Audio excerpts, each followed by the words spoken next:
नमस्कार। आज मैं अपनी एक कविता आप सभी के साथ साझा कर रहा हूँ। आज तिरुपति के इस होटल में हूँ और नदी अविराम नाम से जो मेरा हालिया प्रकाशित संग्रह है, यह कविता उसी में संकलित है। इसका उन्वान है निरंतर्य को जीती एक प्रेम कहानी। सुनिएगा। नदी बहती है, आ उठकर अपने तटों से, अविराम मेरी चेतना में। मैं सृजनरत हूँ, मैं सृजनरत हूँ अनथक दुर्गम पथों पर, उसके बहाव की उत्फुल्लता को अंकित करने में। किसी निष्ठावान मुंशी सा बार बार ताजा हो उठती है नदी, बार बार ताजा हो उठती है नदी, उलीच कर अपना जल अपने पर ही, उलीच कर अपना जल अपने पर ही। मैं लिखता हूँ अशेष प्रेम कथा को इस उस रूप में, उकेरती है स्याही कुछ नई भाव भंगिमाएं हर बार नदी की।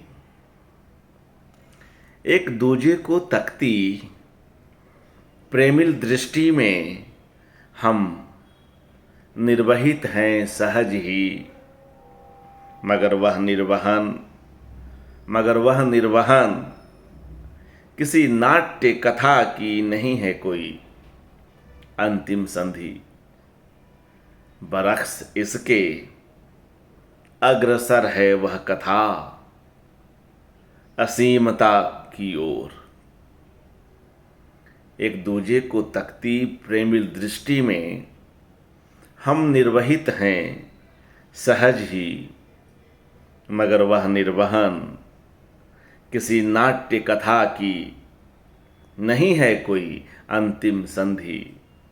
बरक्स इसके अग्रसर है वह कथा असीमता की ओर।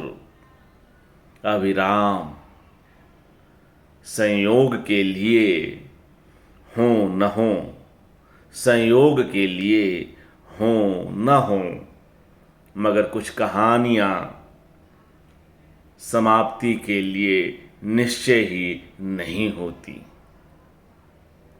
संयोग के लिए हो न हो, मगर कुछ कहानियां समाप्ति के लिए निश्चय ही नहीं होती।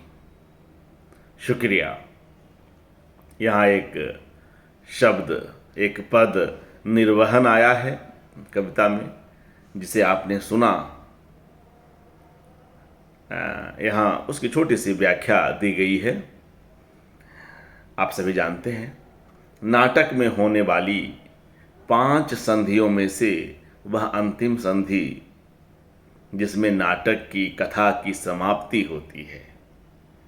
नाटक में होने वाली 5 संधियों में से वह अंतिम संधि निर्वहन है, जिसमें नाटक की कथा की समाप्ति होती है। यहाँ इसका प्रयोग मैंने कुछ दूसरे ढंग से किया है, जिसको आपने अभी सुना कि एक दूजे को तकती प्रेमिल दृष्टि में हम निर्वहित हैं सहज ही, मगर वह निर्वहन किसी नाट्य कथा की नहीं है कोई अंतिम संधि। बरक्स इसके अग्रसर है वह कथा असीमता की ओर, अविराम संयोग के लिए हों न हों, मगर कुछ कहानियाँ समाप्ति के लिए निश्चय ही नहीं होती। शुक्रिया।